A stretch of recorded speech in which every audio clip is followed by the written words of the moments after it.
Israel Iran സംഘർഷം രൂക്ഷമാകുന്നു. അല്പസമയം മുൻപും ഇസ്രായേലിലെ ടെലവീവിൽ ഇറാൻ മിസൈലുകൾ പതിച്ചു. ഇന്നലെ രാത്രി ഇറാനിലെ ടെഹ്റാനുമേൽ ഇസ്രായേൽ കനത്ത വ്യോമാക്രമണം നടത്തി. ഇറാനിയൻ സൈനിക തലവൻ അലി ഷട്മിനി കൊല്ലപ്പെട്ടതായി ഇസ്രായേൽ അറിയിച്ചു. സംഘർഷം രൂക്ഷമാകുന്ന പശ്ചാത്തലത്തിൽ ഇരു രാജ്യങ്ങളിൽ നിന്നും ഇന്ത്യക്കാരെ സുരക്ഷിതമായി മാറ്റാനുള്ള നീക്കങ്ങൾ തുടങ്ങിയിട്ടുണ്ട്. ടെഹ്റാനിൽ നിന്നുള്ള ഇന്ത്യൻ വിദ്യാർത്ഥികളെ മുഴുവൻ സുരക്ഷിത സ്ഥലങ്ങളിലേക്ക് മാറ്റിയതായി ഇന്ത്യൻ എംബസി അറിയിച്ചു. ആർ കിരൺ ബാബു ചേരുന്നുണ്ട് ന്യൂസ് ഡെസ്കിൽ നിന്ന്. കിരൺ, ഇസ്രായേലും ഇറാനും തമ്മിലുള്ള ഏറ്റുമുട്ടൽ അതിരൂക്ഷമാകുന്ന സാഹചര്യമുണ്ട്. നിലവിൽ എന്താണ് അവിടുത്തെ ഒരു അവസ്ഥ? ഇപ്പോഴും വ്യോമാക്രമണങ്ങൾ ഉൾപ്പെടെ മിസൈൽ ആക്രമണമൊക്കെ രൂക്ഷമായി നടക്കുന്നുണ്ടെന്നാണോ പുറത്തുവരുന്ന വിവരങ്ങൾ? ടോം, ഇസ്രയേൽ ഇറാൻ ഒരു സംഘർഷം ഒരു യുദ്ധസമാനമായ അന്തരീക്ഷത്തിലേക്ക് നീങ്ങുന്നു എന്നുള്ള സൂചനകളാണ് പുറത്തു വന്നുകൊണ്ടിരിക്കുന്നത്. ഇന്നലെ രാത്രിയിലും ഇറാനിലെ ടെഹ്റാനുമേൽ ഇസ്രയേലിന്റെ ഭാഗത്തു നിന്ന് അതിശക്തമായ മിസൈൽ വർഷമുണ്ടായിരുന്നു. ഇന്നിപ്പോൾ ഇസ്രയേലിലെ ടെൽ അവീവിലേക്ക് ഇറാന്റെ ഭാഗത്തു നിന്നും അവിടെ മിസൈൽ ആക്രമണം ഉണ്ടായി. എന്തായാലും ഇതിനൊക്കെ അപ്പുറത്തേക്ക് മറ്റു ചില സൂചനകൾ കൂടി വരുന്നുണ്ട്. പ്രധാനമായും അമേരിക്കൻ പ്രസിഡന്റ് ഡൊണാൾഡ് ട്രംപിന്റെയും അതോടൊപ്പം തന്നെ ഇസ്രായേൽ പ്രധാനമന്ത്രി ബെഞ്ചമിൻ നെതന്യാഹുവിന്റെയും വാക്കുകൾ കൂടിയാണ് ഇത്തരത്തിലേക്കുള്ള ഒരു അപായ സൂചനകൾ നൽകുന്നത്. G7 ഉച്ചകോടിയിൽ നിന്ന് വളരെ അവസാന ഉച്ചകോടിയിൽ പൂർണ്ണമായി പങ്കെടുക്കാതെയാണ് അമേരിക്കൻ പ്രസിഡന്റ് ഡൊണാൾഡ് ട്രംപ് അവിടെ നിന്ന് പോയത്. അദ്ദേഹം അപ്പോൾ പറഞ്ഞത് ഇതിനേക്കാൾ വെടിനിർത്തലിനേക്കാൾ പ്രധാനപ്പെട്ട മറ്റു ചില വിഷയങ്ങളുണ്ട് തനിക്ക് എന്നുള്ളതാണ് പറഞ്ഞത്. നേരത്തെ തന്നെ ഒരു കരാറിലെത്തണമെന്ന് ഇറാനോട് മുന്നറിയിപ്പ് നൽകിയിരുന്നതാണ്. പക്ഷേ ഇറാൻ അത് അംഗീകരിക്കാൻ തയ്യാറായില്ല. ഇതൊരു ക്ഷണിച്ചു വരുത്തിയ തിരിച്ചടിയാണ് ഇറാൻ്റേത് എന്നതുകൂടി പറയുന്നു. ഒരു കാരണവശാലും ഇറാന് ആണവായുധം വെക്കാൻ അനുവദിക്കില്ല, ആ കരാറിലെത്തിയേ മതിയാവൂ എന്നതുകൂടി അദ്ദേഹം പറയുന്നുണ്ട്. അതോടൊപ്പം തന്നെ ഇസ്രയേൽ പ്രധാനമന്ത്രി ബെഞ്ചമിൻ നെതന്യാഹുവിൻ്റെ ഭാഗത്തു നിന്ന് വരുന്നത് ഇറാൻ്റെ പരമോന്നത ആത്മീയ നേതാവ് അയത്തുള്ള ഖൊമേനി അദ്ദേഹം ഇല്ലാതെയായാൽ ഏതെങ്കിലും തരത്തിൽ സംഘർഷം ഉണ്ടാവില്ല എന്ന് മാത്രമല്ല, സംഘർഷം അവസാനിക്കും എന്നാണ് പറയുന്നത്. അതോടൊപ്പം തന്നെ ഇറാനിലെ ജനങ്ങളുടെ സ്വാതന്ത്ര്യത്തിന് വേണ്ടിയുള്ള ഒരു യുദ്ധമാണ് ഇപ്പോൾ നടക്കുന്നത്. അല്ലെങ്കിൽ ഈ ആക്രമണത്തെ ജനങ്ങളുടെ ഭൂരിപക്ഷം പേരും അത്തരത്തിലൊരു സ്വാതന്ത്ര്യം ആഗ്രഹിക്കുന്നു. അത്തരമൊരു ആക്രമണമാണ് ഇപ്പോൾ നടക്കുന്നത് എന്നതുകൂടി പറയുന്നു. ഇത് രണ്ടും സൂചിപ്പിക്കുന്നത് സ്വാഭാവികമായും ഒരു കടുത്ത ആക്രമണത്തിലേക്ക് ഇസ്രായേൽ നീങ്ങുന്നു എന്നുള്ള സൂചനകൾ തന്നെയാണ്.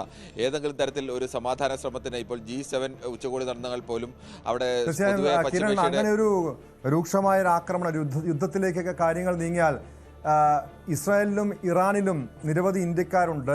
മറ്റ് തൊഴിലിനും മറ്റൊക്കെയായി പോയ നിരവധി ഇന്ത്യക്കാരാണ് ഇരു രാജ്യങ്ങളിലുമുള്ളത്. അവരെ സുരക്ഷിത സ്ഥലങ്ങളിലേക്ക് മാറ്റാനുള്ള നടപടികൾ എങ്ങനെയാണ് ഇപ്പോൾ പുരോഗമിക്കുന്നത്? ടോം, ഈ രണ്ട് രാജ്യങ്ങളിലും ഏകദേശം 20,000-ഓളം ഇന്ത്യക്കാരുണ്ട്. ഇന്ത്യക്കാരുടെ സുരക്ഷിതമായി മാറ്റുക എന്നുള്ളത് വളരെ പ്രധാനമാണ്.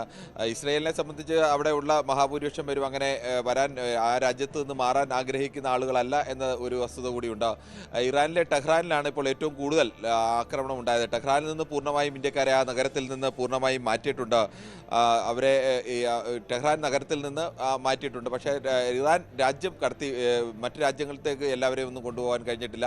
ഇപ്പോഴും അത്തരത്തിലേക്ക് ആരൊക്കെ മാറാൻ ആഗ്രഹിക്കുന്നു അവരെ അവിടെ നിന്ന് സുരക്ഷിത സ്ഥാനങ്ങളിലേക്ക് മാറ്റാനുള്ള ശ്രമമാണ് നടന്നുകൊണ്ടിരിക്കുന്നത്. വിദേശകാര്യമന്ത്രി S. ജയശങ്കറിന്റെ നേതൃത്വത്തിൽ തന്നെയാണ് ഇന്ത്യ അത്തരം ഒരു ശ്രമം നടക്കുന്നത്. ഇസ്രയേലിലെ ടെൽ അവീവിൽ നിന്നും ജോർദാൻ, ഈജിപ്റ്റ് വഴിയാണ് ആളുകളെ എത്തിക്കാനുള്ള ശ്രമം നടന്നുകൊണ്ടിരിക്കുന്നത്. ഇന്ന് പുലർച്ചെ ഇറാനിലുണ്ടായ ടെൽ അവീവിലും ആക്രമണം ഇന്ന് പുലർച്ചെ അടക്കം ഉണ്ടായിരുന്നു. അതുകൊണ്ട് തന്നെ അവിടെ കൂടുതൽ പേർ മാറണം എന്ന് നിർദ്ദേശിക്കുന്നുണ്ടെങ്കിലും ടെൽ അവീവിലുള്ള അങ്ങനെ ഇന്ത്യക്കാരായ ആളുകളും മലയാളികളും ഒക്കെ നിരവധി പേർ അവിടെയുണ്ട്. ആ ആളുകൾ അങ്ങനെ കാര്യമായി അവിടെ നിന്ന് മാറാൻ തയ്യാറായിട്ടില്ല. അല്ലെങ്കിൽ അവിടെ ഇത്തരം സാഹചര്യങ്ങളൊക്കെ മുൻപ് പലതവണ ഗസയുമായിട്ടുള്ള യുദ്ധകാലത്തുമൊക്കെ ഉണ്ടായിട്ടുള്ളതാണ്. അതാണ് കിരൺ ബാബു, കാരണം നമ്മൾ ഈ ഇസ്രായേലിലുള്ള പല മലയാളികളുടെയും ഫേസ്ബുക്കിലൊക്കെ യുദ്ധവുമായി ബന്ധപ്പെട്ട പോസ്റ്റുകളൊക്കെ കാണാൻ കഴിഞ്ഞു. തങ്ങൾ സുരക്ഷിതരാണ്, അവിടെ ഒരു ഭീതികരമായിട്ടുള്ള സാഹചര്യമല്ല നിലവിലുള്ളതെന്നാണ് പറയുന്നത്. അങ്ങനെ ഈ ഇസ്രായേൽ തന്നെ ഇതിനു വേണ്ടിയുള്ള ഇടപെടൽ, പ്രത്യേകിച്ചും ഈ ജനങ്ങൾ കൃത്യമായ നിർദ്ദേശം നൽകിക്കൊണ്ട് തന്നെയാണ് അവരെ സുരക്ഷിത സ്ഥാനങ്ങളിലേക്ക് മാറ്റാനുള്ള നടപടികൾ ഇസ്രായേലിൻ്റെ ഭാഗത്തു നിന്ന് ഉണ്ടാകുന്നുണ്ടോ? എന്തുകൊണ്ടാണ് അവർക്ക് ഈ മലയാളികളായിട്ടുള്ളവർ തങ്ങൾ സുരക്ഷിതരാണെന്ന്, അല്ലെങ്കിൽ ഇന്ത്യക്കാരൊക്കെ തങ്ങൾ സുരക്ഷിതരാണെന്ന് അവകാശപ്പെടാനുള്ള കാരണം? ടോം, അത് രണ്ട് രാജ്യത്തിന്റെ പ്രത്യേകത കൂടിയാണ്. ഇസ്രയേൽ എന്ന രാജ്യം നിരന്തരം ഈ തരത്തിലേക്കുള്ള ആക്രമണങ്ങളെയൊക്കെ നേരിട്ടുകൊണ്ടിരിക്കുന്ന, അല്ലെങ്കിൽ അവിടെ ഇത്തരം ആക്രമണങ്ങളൊക്കെ വരുന്ന ഒരു സ്ഥലം കൂടിയാണ്. നമ്മുടെ ചാനലടക്കം ഇന്ന് രാവിലെ പ്രതികരിച്ച ഒരു മലയാളിയായ സ്ത്രീ അടക്കം പ്രതികരിച്ചത്, അവർ തന്നെ ഇന്ന് 2-3 തവണ ഇവർക്കെല്ലാം ഇന്ന് അപായ സൈറണുകൾ മുഴങ്ങിയിട്ടുണ്ട്. ഈ സമയത്തെല്ലാം അവർ ചിലപ്പോൾ 20 മിനിറ്റ് ആയിരിക്കും, ചിലപ്പോൾ 1 മണിക്കൂറായിരിക്കും, 2 മണിക്കൂറായിരിക്കും. ആ സമയത്തൊക്കെ മിക്കവാറും ഒട്ടുമിക്ക വീടുകളോട് ചേർന്നും സ്ഥാപനങ്ങളോട് ചേർന്നും ഈ ബങ്കറുകളുണ്ട്. ബങ്കറുകളിലേക്ക് സുരക്ഷിതമായ ബോംബ് വീണ് കഴിഞ്ഞാലും അല്ലെങ്കിൽ മിസൈൽ വീണാലും അപകടം പറ്റാത്ത സ്ഥലങ്ങൾ, അത്തരം സുരക്ഷിതമായ ബങ്കറുകളുണ്ട്. ആ ബങ്കറുകളിലേക്ക് പോയിരിക്കും. ഈ അപകട ശേഷം 20 മിനിറ്റോ അല്ലെങ്കിൽ 1 മണിക്കൂറോ അല്ലെങ്കിൽ 2 മണിക്കൂറോ കഴിയുമ്പോൾ അതിൽ നിന്ന് പുറത്തിറങ്ങാൻ അവർക്ക് നിർദ്ദേശം നൽകും. കേരളത്തെ സംബന്ധിച്ച് നമ്മളിവിടെ നിന്ന് ആലോചിക്കുമ്പോൾ ഒരു ദിവസം 1 മണിക്കൂറെങ്കിലും ഇങ്ങനെ ഒരു ബോംബിനെ ഭയന്ന് ഒരു ബങ്കറിൽ പോയിരിക്കേണ്ട അവസ്ഥ വന്നു കഴിഞ്ഞാൽ നമ്മൾക്ക് ആ സ്ഥലത്ത് തന്നെ വിട്ടുപോകണം, അല്ലെങ്കിൽ എത്രയും പെട്ടെന്ന് സുരക്ഷിതമായ മറ്റ് സ്ഥലത്തേക്ക് പോകണമെന്നൊക്കെ തോന്നും. പക്ഷേ ഇസ്രായേലിനെ സംബന്ധിച്ച് അവർ നിരന്തരമായി ഇത്തരം യുദ്ധങ്ങൾ നേരിടുന്ന ഒരു രാജ്യമാണ്. അങ്ങനെ ഒരു രാജ്യത്ത് ഈ ബങ്കറുകളിൽ ആളുകൾ ഇരിക്കേണ്ടി വരിക അതൊരു സുരക്ഷയുടെ ഭാഗമായി ചെയ്യുന്ന ഒരു മുൻകരുതൽ എന്നതിനപ്പുറത്തേക്ക് അതുകൊണ്ട് തന്നെ അവരൊരു അപായ ഭീതി അവരുടെ മനസ്സിലേക്ക് ഉണ്ടാകുന്നില്ല. പക്ഷേ ഇതൊക്കെ പറയുമ്പോൾ തന്നെയും ഔദ്യോഗികമായി തന്നെ ഇസ്രായേലിലെ മരണസംഖ്യ 24 എന്നുള്ളതാണ്. 100-ലധികം വരും അനൗദ്യോഗികമായ മരണസംഖ്യ എന്നതുകൂടി ഓർക്കണം. ഇസ്രായേലിലേക്ക് ഇറാന്റെ ഭാഗത്തു നിന്നുള്ള മിസൈലുകൾ ഇന്ന് ഉച്ചയ്ക്കും, ഇന്ത്യൻ സമയം ഇന്ന് ഉച്ചയ്ക്കും മിസൈലുകൾ ടെല്ലവീവിൽ പതിച്ചത് BBC അടക്കമുള്ള അന്താരാഷ്ട്ര മാധ്യമങ്ങളൊക്കെ റിപ്പോർട്ട് ചെയ്യുന്നുണ്ട്. അവർ നേരിട്ട് തന്നെ അവരുടെ ലേഖകർ തന്നെ അതിൻ്റെ ശബ്ദം കേട്ടതും അതിൻ്റെ കണ്ടതുമായ കാര്യങ്ങൾ അങ്ങനെ തന്നെ പറഞ്ഞു തന്നെ റിപ്പോർട്ട് ചെയ്യുന്നുണ്ട്.